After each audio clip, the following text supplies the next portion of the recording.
creating this hyper-local content as if you're kind of the media company of your area, to me has been the most effective content that I've seen on email and Instagram from real estate agents. The houses are great, but the houses are for very specific people, right? So if you have a $4 million listing and you're sending that out to your entire database, but that entire database isn't going to buy that house, right? Maybe it's only for 10 or 15 people. What other content can you do that's still another touch point? Welcome back, everybody, to Life at 10 Tenths, where we inspire people to live at the pinnacle of their ability and purpose. And man, gosh, I mean, in lining up these recordings that we're doing that are being released in whatever order they are, like this is exciting for me because we get to have another incredible guest on today. Eric Simon, the broke agent and creator of BAM, formerly Broke Agent Media, is with us today. And Garrett and I, Eric, we're so excited to have you with us today. Good morning to you, sir.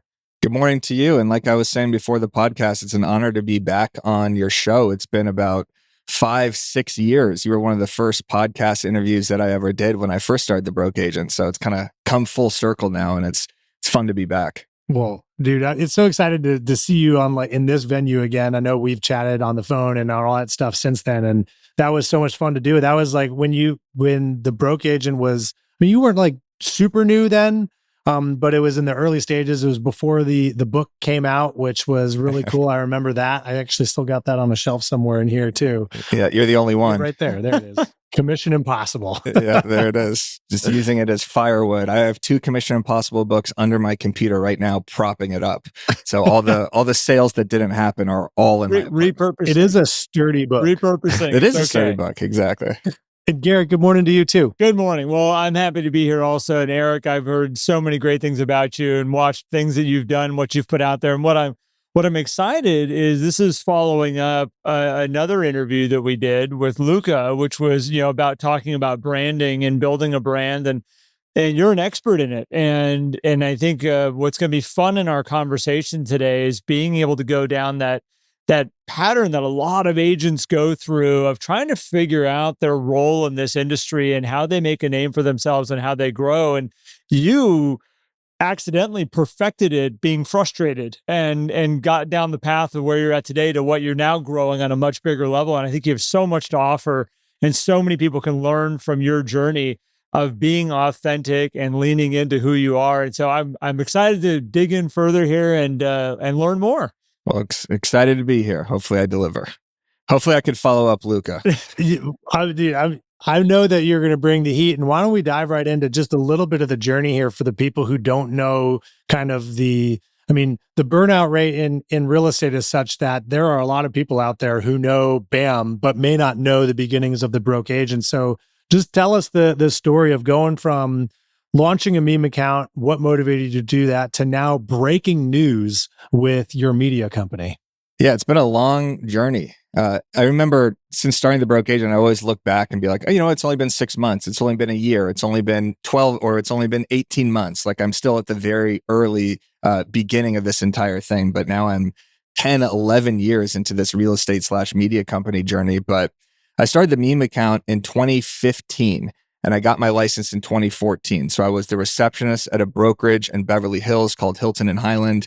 I was taking calls for about 6 months. I only took that job as a temporary role, supposed to be 1 week or 2 weeks, because I had just quit my job at the Laugh Factory Comedy Club. I was the head marketing assistant, AKA basically just like a marketing intern there right out of college. And my job there was social media. It was trying to get people to attend comedy shows with giveaways and promotions on Facebook and Twitter. This is kind of also before Instagram. Not before Instagram, but before the Laugh Factory was using Instagram to promote stuff. And then I got this temporary reception position and had no intention of continuing to be in real estate. Figured I'd be out of there in a couple weeks, but then I got hired as a marketing assistant for a top agent in Beverly Hills out there. I was doing property descriptions, sitting inspections, doing kind of more office admin work, then became a buyer's agent. This is where the real hell started for me, when I realized how impossible selling real estate actually was as a 25-year-old out in Los Angeles.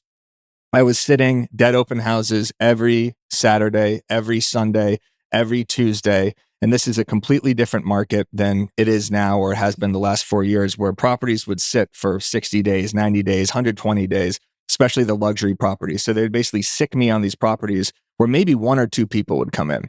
And I would spend hours setting up. I would set, 15, 20 open house signs all around the city, drive there, open up these, really nice houses and just sit there and wait and then hope that someone came in. And then if they came in, I would have no idea what to say to them because I had absolutely no training. My fault. I'm not blaming the buyers or the agents I was working for, but I was just so unprepared and so discouraged by everything I was doing. Then I would go to the office and cold call every single morning from 8 to 11. And then I would door knock all the houses that I cold called to drop off expired listing packages to try to get an appointment from my boss, for my two bosses. And if I landed that appointment, I would get 20 or 30% of that listing. Or if I brought in a buyer, I'd get 40%. So there were just so many things that had to go right for me to actually achieve a sale with basically zero market knowledge, zero confidence, and the fact that I honestly hated everything that I was doing because I felt it was so salesy. The cold calls and the expired listings was just so against my personality. I couldn't believe that that's how people were getting business. And again, this is 2014, 15, right? So this is a little bit before the social media marketing wave struck real estate. This is, when people first started posting videos on Facebook. This is kind of before the huge Instagram wave, obviously way before, TikTok and everything you see now. So I was not in a position to use these social media platforms that I would have been if it happened at a later time, or I just didn't see it coming, basically. So then, through these frustrations, I started the Broke Agent because I remember sitting at these dead open houses, scrolling Instagram and seeing every single agent killing it.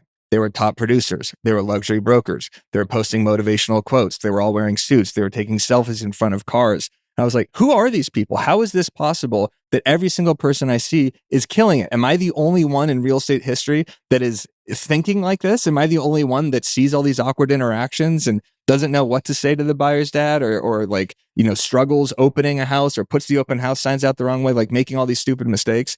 And then I saw the statistic that 80% of agents fail in the first 5 years. I was like, perfect. So most people actually fail. I'm just in this bubble, this Beverly Hills bubble and this Instagram bubble where people don't want to post their failures yet. Instagram was a completely different game back then where it was just photos and it was just posting, hey, look at me, look how great it is. I just had another sale. So I started the Broke Agent almost as a place of solace, a place of release, to just kind of get the inner monologue of a struggling agent out on Twitter, Facebook, and Instagram and kind of see how the market reacted to it. And it reacted very favorably at the beginning and it picked up a lot of traction. So sorry for that long-winded response, but I think it paints the picture of where all this came from. And I think what's really interesting, the studies that have been done around social media of the amount of anxiety and depression that people have around watching social media and everybody's successes and everybody's family trips and, oh my gosh, they're in Tahiti again and now they're going here. And they don't even realize that was two totally separate different families they were watching. And they just think that they're taking trip after trip after trip.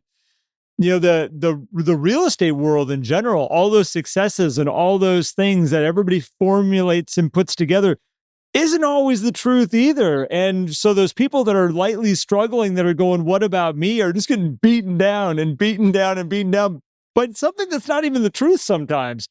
So it's kind of refreshing to have somebody come out and say, hold on a second, like this ain't working the way that I was thinking it was going to work, and just be truthful about it. Yeah, the voice of the Broke Agent back then and still kind of now, although to a lesser extent, was just everything was going wrong. It was nobody showed up to my open house. It was, I got an alien dial tone when I tried to make a cold call. It was doors getting shut in the face. It was the stuff that actually happens in real estate. It was the awkward interactions with the parents. It was, setting up open house signs and sweating your ass off and the pain of doing all of that to have nobody show up, like just all the trenches stuff that real estate agents were not posting about, because at that time, why would you, right? Like, I don't even think Instagram stories was a thing maybe until 2017, 2018, where people could get more authentic. So it was really just a curated feed of successes. And I figured, all right, let's just go against this and try to get some laughs. Really, it was selfish. It was like, I just want to feel better. So it was like, let me feel better. Let me get some laughs. And then it just gave me something to do while real estate wasn't doing well.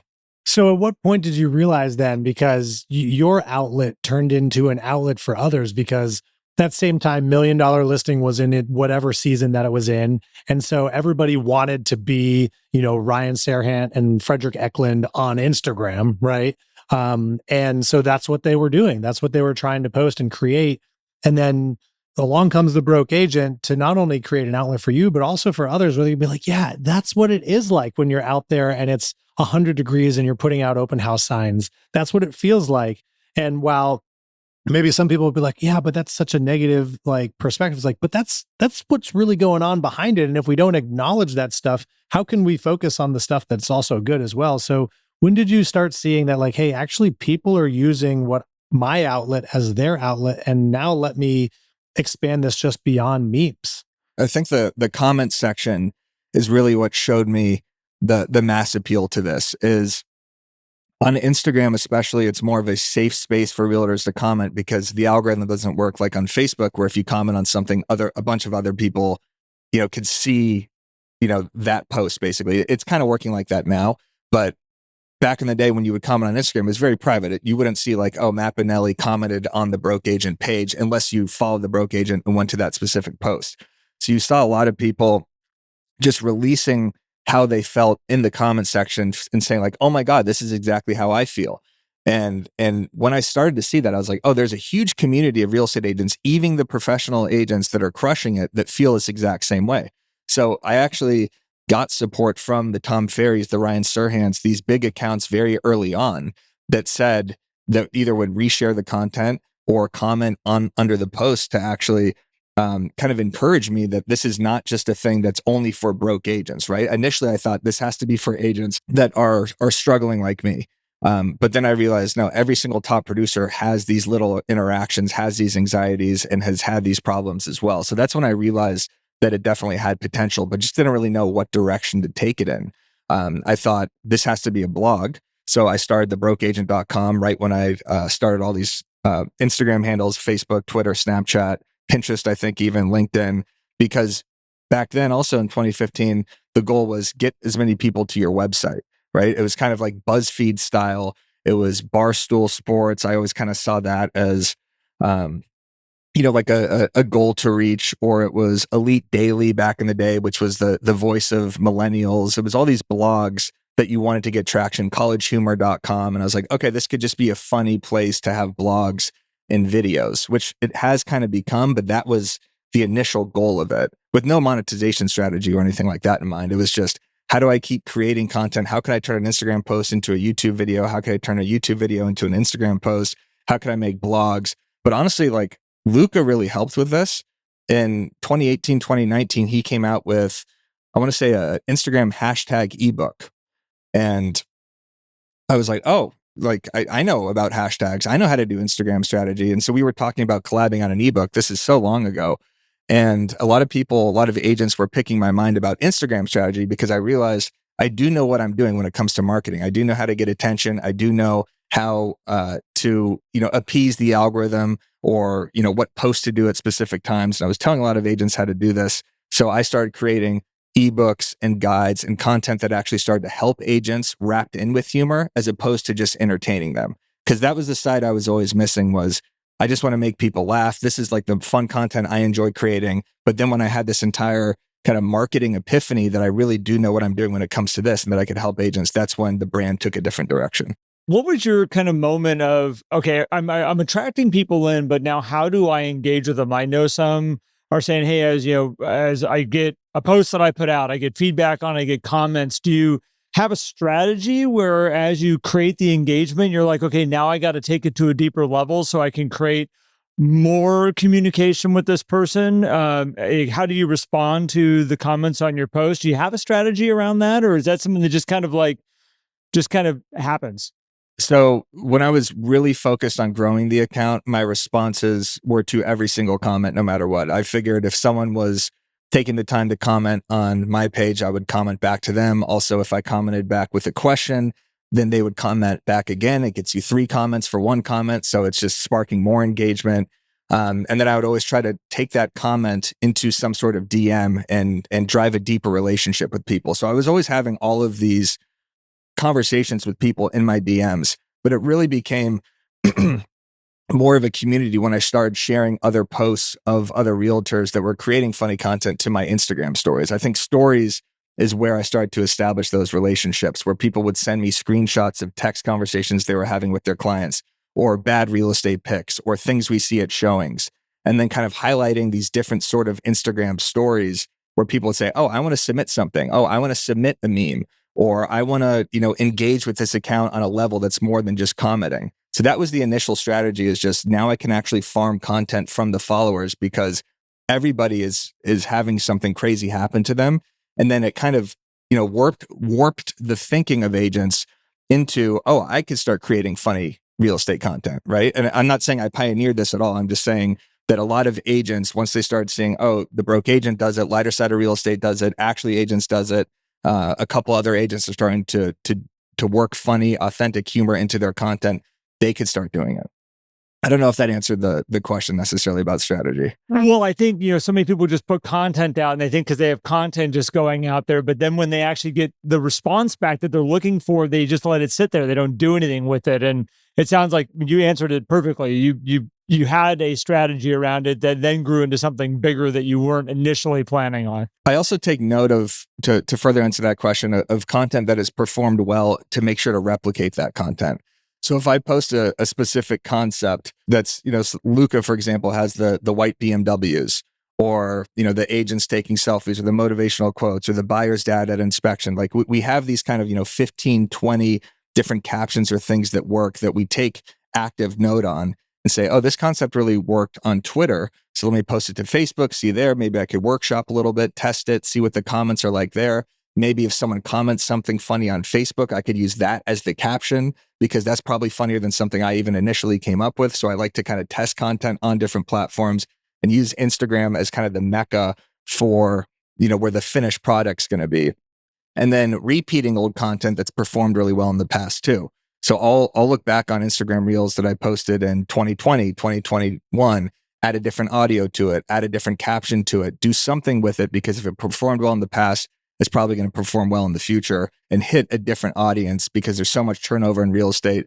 And most people don't even remember that you posted that in the first place. Because if they did, I would be screwed because I've recycled the same sort of content over and over and over again for now 10 years. Well, and even if they do and it made them laugh, like everybody's excited to laugh again, right? Exactly. Even if it's slightly different. And so, all of this thinking and just specifically thinking about social media marketing and the way real estate agents or even businesses in general approach this, they think, hey, I can just go, show up and post something and walk away, or hire somebody else to do that. And what you just went through was so much more of an active management of how someone can use content. And so when you're strategizing, with someone or for someone, if they're growing an Instagram or whatever social media presence, a lot of people think I just need to do Gary Vee approach and just blast out as much content as possible and then just sit back and wait, but as a busy business owner or agent, would you suggest like, hey, be more mindful of how you're watching your content perform and take an active role in it when the time that you can, other than just posting and walking away, because you could just be consistently posting garbage that's not getting you anything, right? Yeah, that works in the opposite direction now. Flooding content was a strategy back when Gary Vee was preaching that 4 or 5 years, and he still does. He still says you should be posting 10, 15 times a day on all these platforms, which is obviously completely impossible unless this is like your full-time job, which it is for me, and I can't even do that. It's like 5 posts on the BAM account, a couple on the BA account, and some stories. But the way the algorithm works now, it doesn't reward quantity on any of these platforms. It's a TikTokification of all these algorithms that rewards the creative. So you could have 0 followers now and post something that gets millions of views. And you could have someone who has 500,000 followers that posts a piece of crap that gets way less views than that, right? So these algorithms are now basically choosing individual or looking at individual pieces of content and deciding who can I serve this to? Can I serve it to the For You page? Do I serve it to the followers? Testing it, and then basing the performance on the actual creative itself, which is an amazing time to be a content creator because you can have such a small following and blow up from individual posts, or still kind of have that same playing ground as someone who's built their brand for 10 years. Frustrating for someone like me because I want to get rewarded for all the content that I've built. right? And it does help a little bit because obviously if you serves it to your initial followers and I have, say, 500,000, that's going to help push it to other people.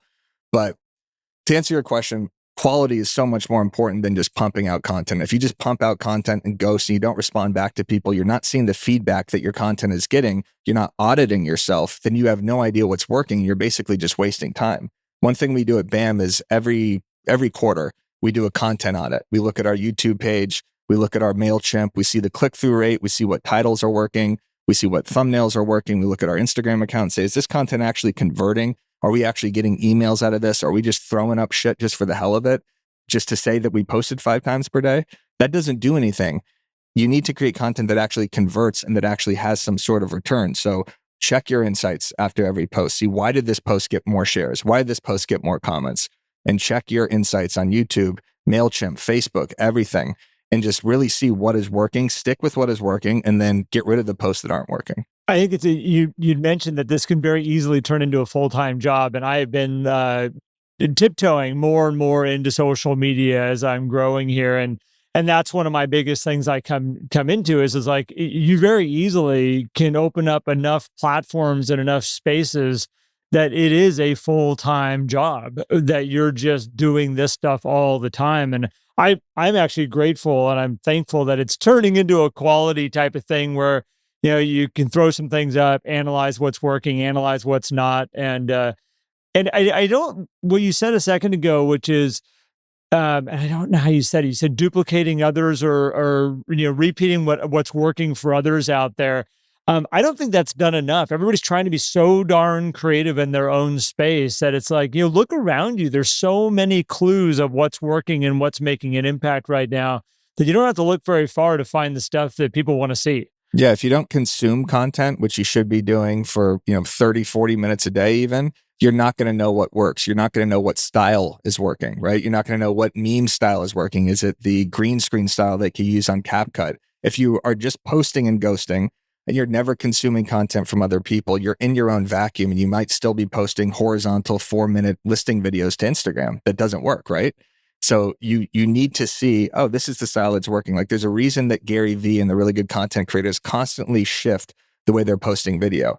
Is it a reel with a text-based caption? Is it a carousel post where it has a title slide, then it swipes to the actual video? Is it a screenshot of a tweet? Is it the 1-second reels now that people are doing so they could get that replication and that retention? So I'm always seeing like, what is Hormozy doing? What is Gary Vee doing? What's actually agents doing? What are the other content creators in the space doing? And then how can I work that into my content strategy? Well, I think that's interesting too, because like you say, consume 30 to 40 minutes and like feel like, oh gosh, I got to go spend this time. It's like, you already are. Go check your insights on your phone. And I bet you'll find that you're already scrolling and turn it into studying, right? Because what you're really saying is study what these guys are doing. And so that you can play with that on your end and you can basically take the time that you're already spending on these platforms and turn it into something productive for you if this is a place that you're playing, which I mean, in terms of the marketing world and time and money, I mean, the digital space, I mean, it gives people a really leg up out in addition to, and I would say on top of all the other forms of communication with even their sphere and stuff like that. But you even were talking about MailChimp, like, so checking the stats on your email list.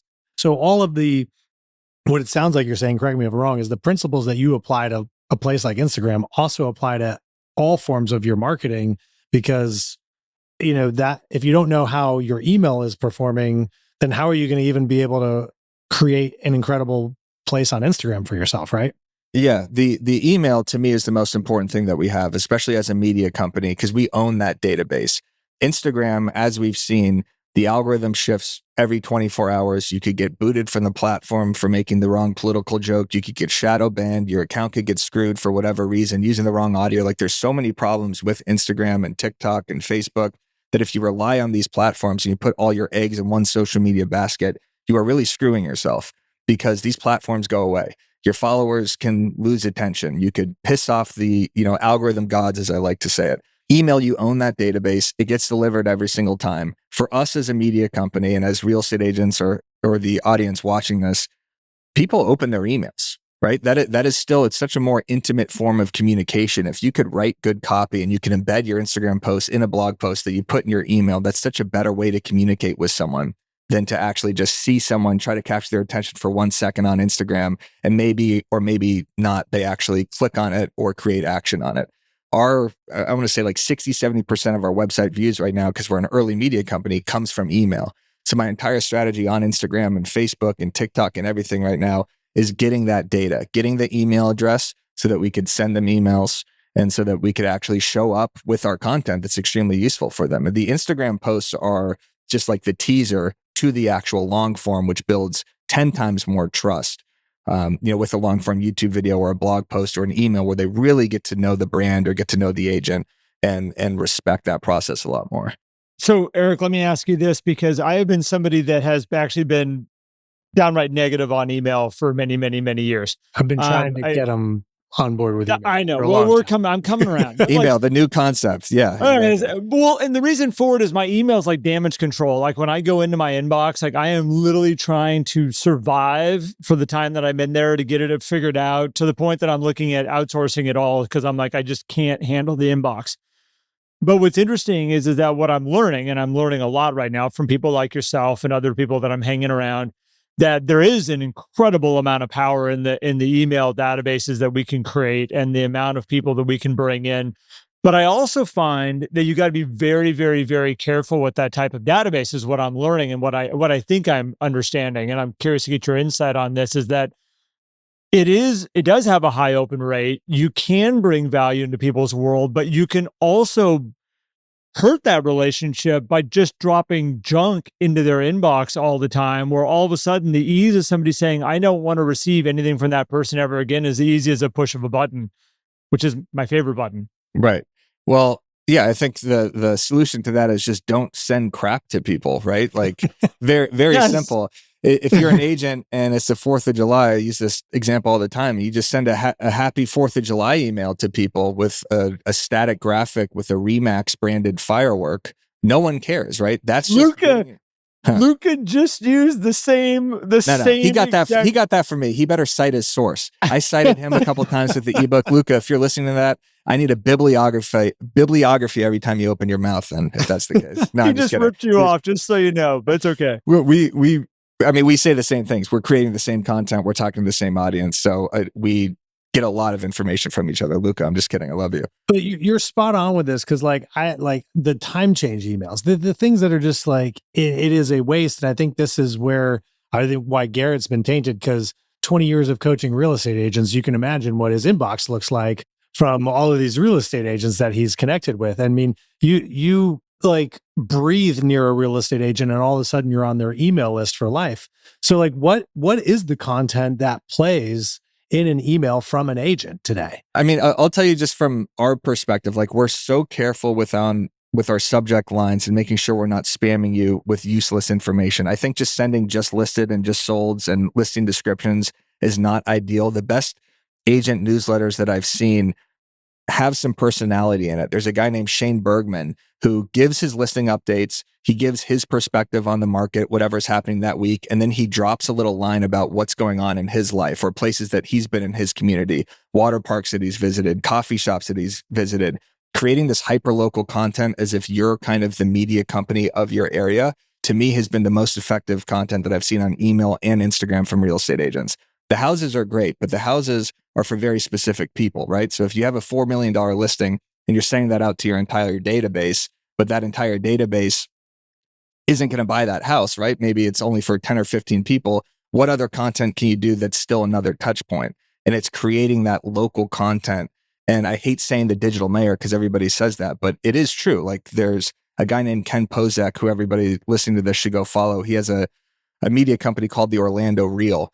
And they're just the local reporters. They're real estate agents, but they report on everything happening in Orlando. If there is a new minor league baseball stadium that goes up, they have a headline, they have a blog post on that. There's an email on that. If there's a new development, if there's a new Chick-fil-A, if whatever it is that captures people's attention in that community, that information to me is extremely useful and consumable to anybody, even if you're not buying or selling a home at that time. Also, segmenting your email list is extremely important too. Like if you just have a group of emails, that you've picked up from open houses, you don't know if they're buyers or they're sellers or they're investors or they're renters, and you're just sending the same shit to everybody, that's not going to appeal to people. So segmenting your list, remembering, where did I get this person from?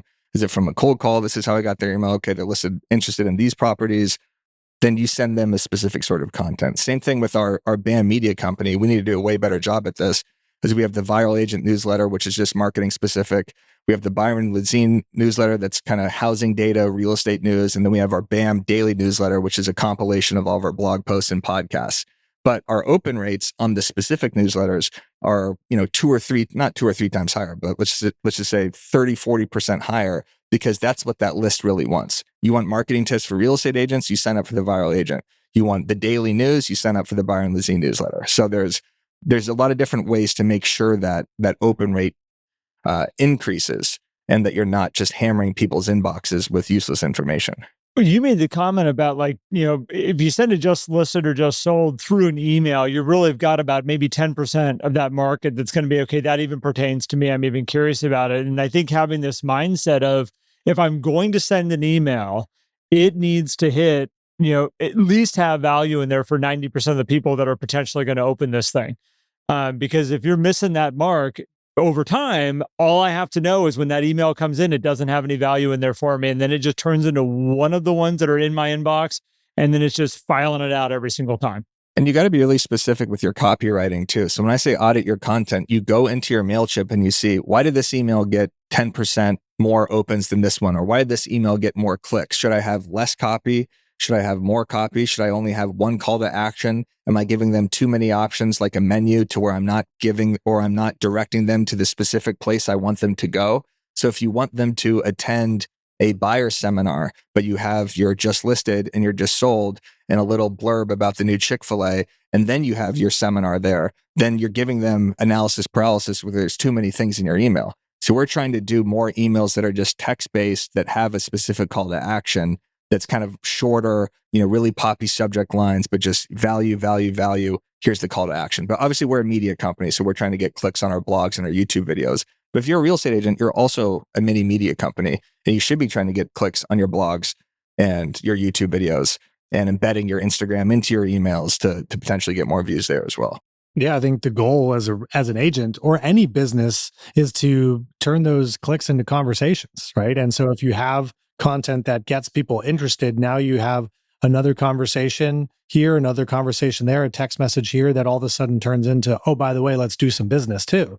Because that's how you're going to be more memorable, is people actually taking action versus, a lot of agents will think, if I just show up, if I'm just present in their mailbox, in their social media, in their inbox, then I'm going to be good. It's like, yeah, that's like showing up, but you need to take it further than just showing up if you want to be the one that is chosen when the time comes for somebody to buy or sell a house. I think what's interesting is, if you're just competing with presence, then you are in direct competition with this whole mythical number of everybody knows 10 real estate agents out there.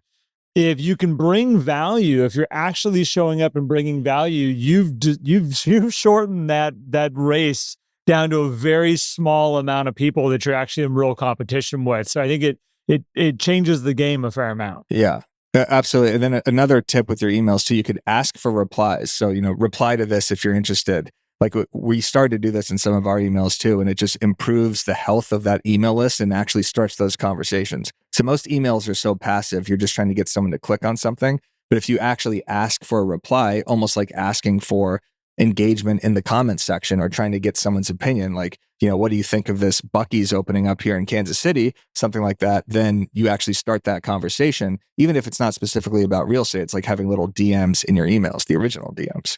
There's a Buc-ee's opening up in Kansas City. I know this from a Moving to Kansas City account, which everybody should follow. This guy, Kyle Talbot, he has absolutely mastered the hyper-local content for Instagram. He's doing the Ken Pozek Orlando Real style. And I know I'm throwing out these names like they're the 98 Yankees or something like that. But if you follow in the real estate space, you can know who these people are. But this guy, Moving to Kansas City, is just him talking about stuff that's opening up. It's headlines. It's the Kansas City soccer team did this. Here's the parade where the Kansas City Chiefs are going to be. And then, there's stuff about his listings. It's a really fun account to follow. And that's how your real estate account should be, is you don't just want the property tours, right? You don't just want the market updates that don't apply to 90% of the people watching it. You want the stuff that's happening in your community. Where are instead of doing the 4th of July post, of happy 4th of July. It's here are my 5 favorite places to watch fireworks, or here are the 3 cocktail spots that I want to be at for the 4th of July, or here's where traffic's going to be bad. Like being useful and entertaining. Well, I think it's you're creating this in-depth personality of who this person is. Well, it's a brand. I mean, we can go back to that, but you're creating this overall brand, and there are shallow brands and there's deep brands. And there's, a shallow brand is like, yeah, that is the dad I know from the soccer field. Like that their kid plays on the same team with mine. That's the only thing I know about them. But as you start to grow out and you start to learn their hobbies and their interests and their passions and their jobs and their past jobs, and all of a sudden you have a deep personality and a deep relationship. I think that this is where a lot of people miss it in social media is they keep it very, very, very shallow where they're just trying to market and sell themselves. And instead, like what I hear you're saying is like open this whole thing up of like what are all the different aspects. And that's where I think I always say love on where you live. He literally is, or they are literally jumping into loving on their environment, all the things that are going on in their environment. And it just makes it have more dimensions, I'll say that, than just this one thing. Yeah, the audience could tell when they're being sold, or when it's just BS marketing, or when it's just a template, or when it's just some half-ass announcement thing. Like the audience knows. They don't appreciate it anymore. There's so much information, so much noise out there. Like you said, your inbox is scary to open up. Same here.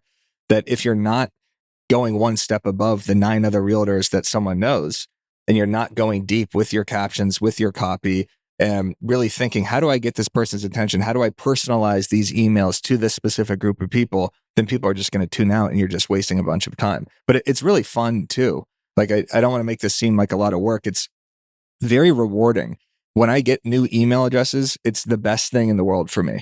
Before it used to be Instagram followers or, engagement on a specific post. But when I use a mini chat and I get a bunch of people to sign up through an ebook, or I get a bunch of people on a webinar, I'm happy that day.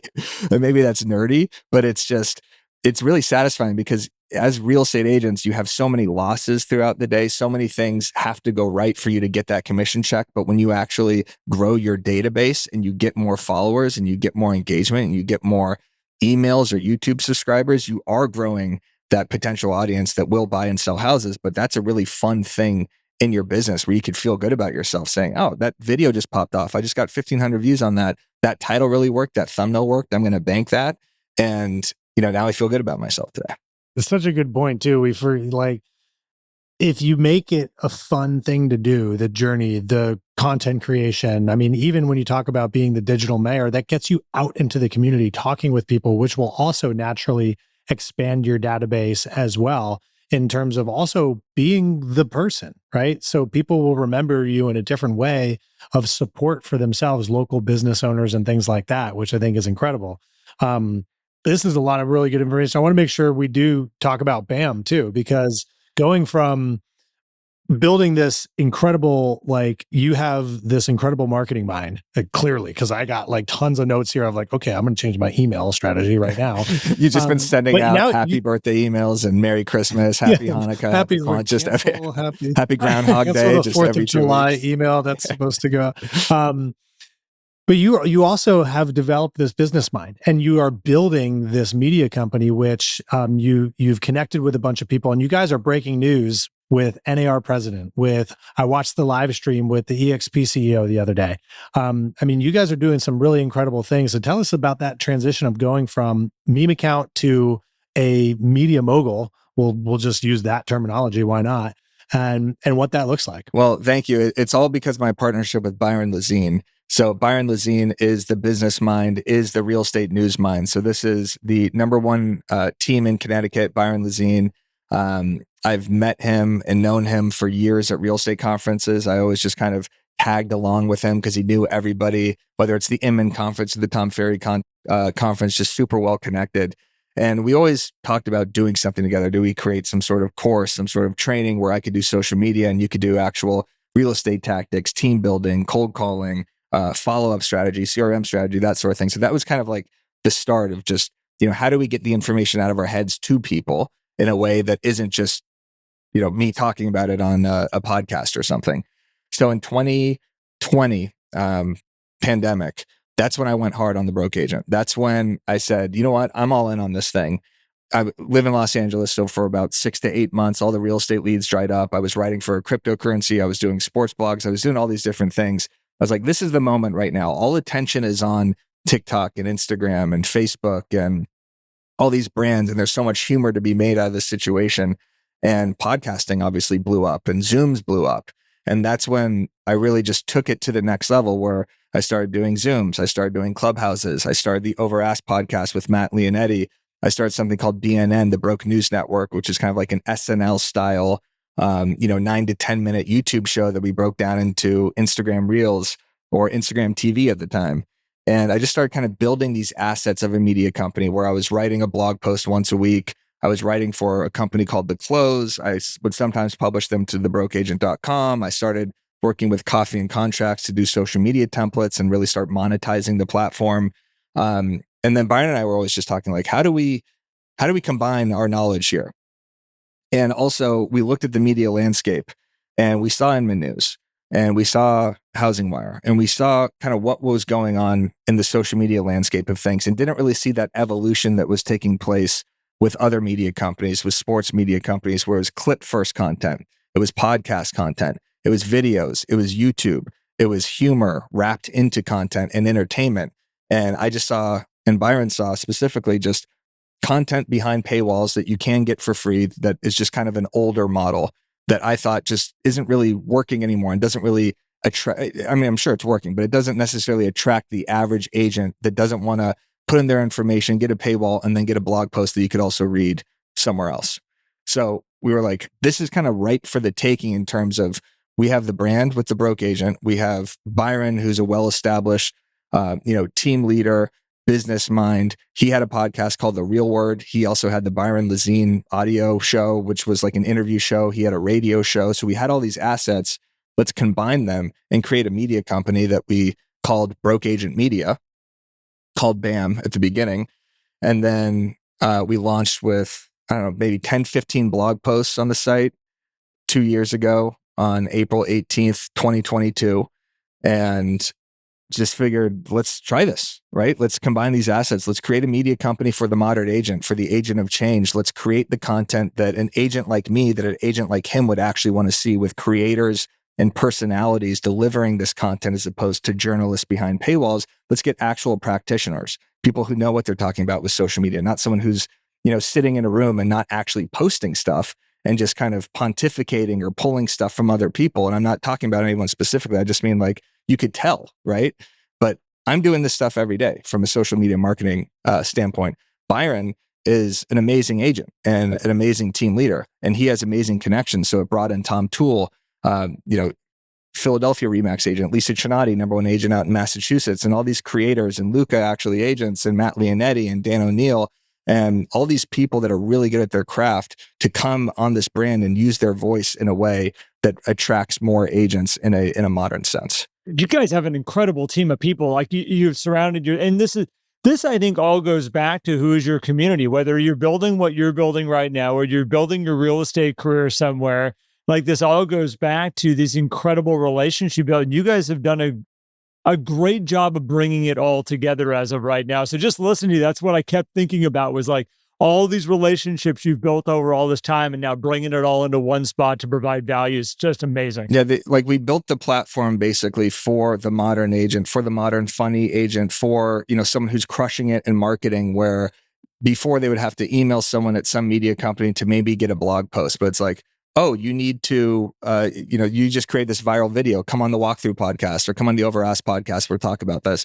Oh, EXP has new forms. Let's do a live stream with the EXP CEO right now, instantly, and get 600 people on the live stream. Or Kevin Sears, or Jared James, or I'm trying to think who else. Byron's interviewed everybody. He interviewed Spencer Raskoff, the former Zillow CEO, when we first started this. And now we're becoming that platform where these CEOs want to go to, because we know we're going to give them a fair interview that might also be some pushback. It's not going to be some flowery conversation in front of an audience on a panel. It's like, no, let's talk long form. Let's talk for 2 hours and actually get into the details of whatever situation is going on.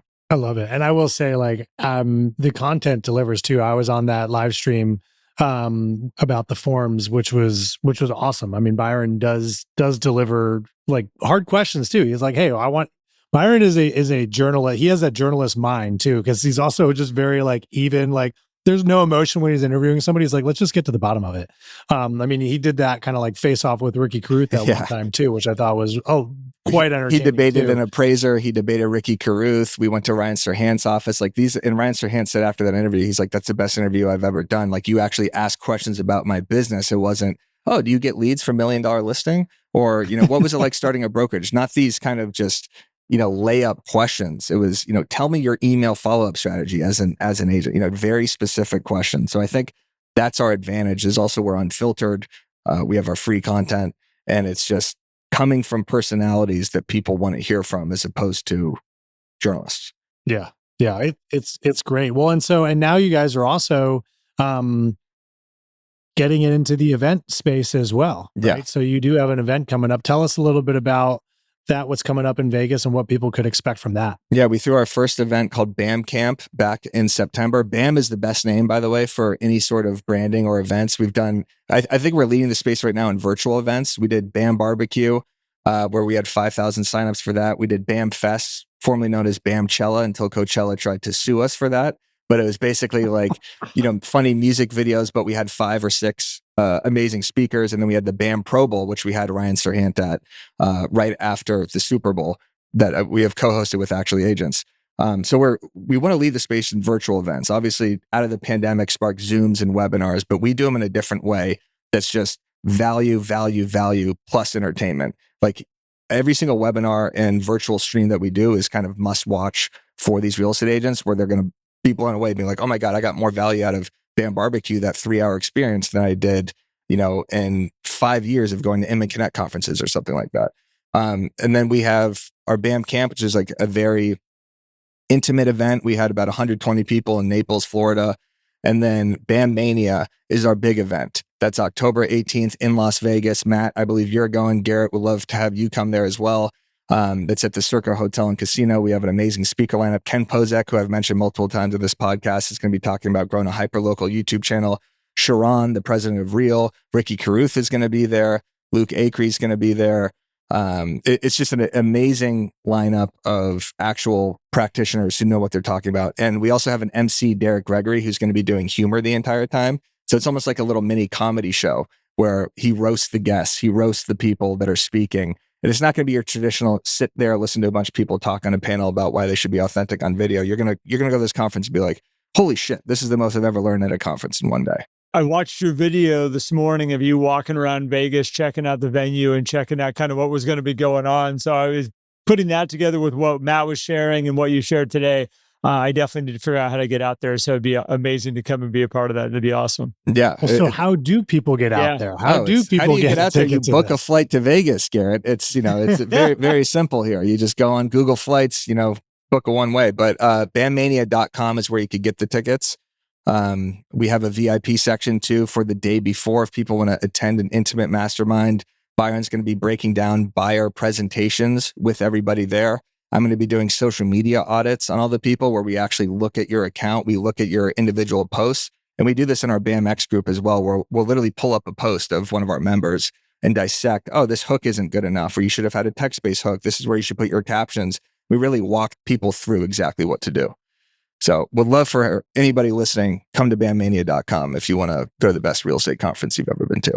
Well, and as we wrap this up, and just to make sure that we're honoring your time, because I know you have a meeting that you're going to need to be able to jump off to, is there anything else you want to share with us while we have you today? I'm just grateful to have you share your time with all of us here. So, well, grateful to be here. I think I just want to reiterate that this is fun when you're doing all this content. It sounds very overwhelming, and there's a lot of agents, and I know, trust me, because I'm creating memes and this is my full-time job, that you think it's easy, and it is easier for me. And you have inspections and buyers and sellers and problems and families. I get all of that, but this could be so rewarding and could help your business so much if you actually learn how to do it and don't look at it as a burden where I just have to post something today. I just have to send an email today. Because you get those little dopamine hits, you get those little wins throughout the day that I think are going to help skyrocket your real estate career. So it will be fun. Yeah, and you lightly touched on BAMX, which is a subscription thing. It's very reasonable if you guys want to get into some educational videos on how to do a lot of the things that Eric was talking about today. You can go check that out too. So, Eric, where is the best? If people are like, hey, I'm new to the broke agent, which if you are new, like time to get on the train here a little bit. But what's the best place for people to go find you, your content, and all that? Just head to nowbam.com. That's where you're going to get the free 4 or 5 blogs per day. That's where you can see all of our podcasts because we have 6 shows. We have the daily hot sheet every single morning, Monday through Thursday, which is housing market and data. Byron Lazine live at 9:30 Eastern every single morning on the Now Bam YouTube channel. Also on that channel, we have the Walkthrough podcast, which is a real estate marketing podcast where we do marketers of the week. We do Instagram hacks. We do email tips, everything I talked about today, except on a weekly basis. If you want to hear more, we have the Knowledge Brokers podcast, which is Byron Lazine, Tom Toole. I'm not going to name all these podcasts. Who cares? Go to nowbam.com and then you can discover all this. That pointless to just say all these things that no one's gonna do. Well, Eric, I mean, obviously you have so much content and so many great things to be able to give to people to help them and the value you guys are able to bring. And I'm excited to be able to be more a part of it as we move forward here. To wrap this up, Matt, you got any last things? No, man, just Eric, wanted to say thank you, man. It's been a pleasure getting to know you even better over the years, ever since we did that first like little mini interview back in the day when I was still in Jersey, man. So I appreciate you coming on and sharing more. And it's been awesome and a pleasure to watch you grow. And I just want to thank you for continuing to show up and deliver for the community because it has made a really positive impact on the industry, in my opinion. So thank you, man. Well, you've also made a very positive impact. And Garrett, I'm sure you have too. This is my first time meeting you, but I've known Matt through the years and I hear you in the Actually Agents Discord and you become such a positive voice in this community as well. So thank you for having me. And yeah. Well, Eric, thank you again so much. To all of you that are listening and joined us today, thank you so much for being part of this episode. You can come find Matt and I at lifeat10tenths.com. We have an amazing community of people that's growing out there where we have special guests that are coming in, special content, and we'd love to have you be part of that world with us.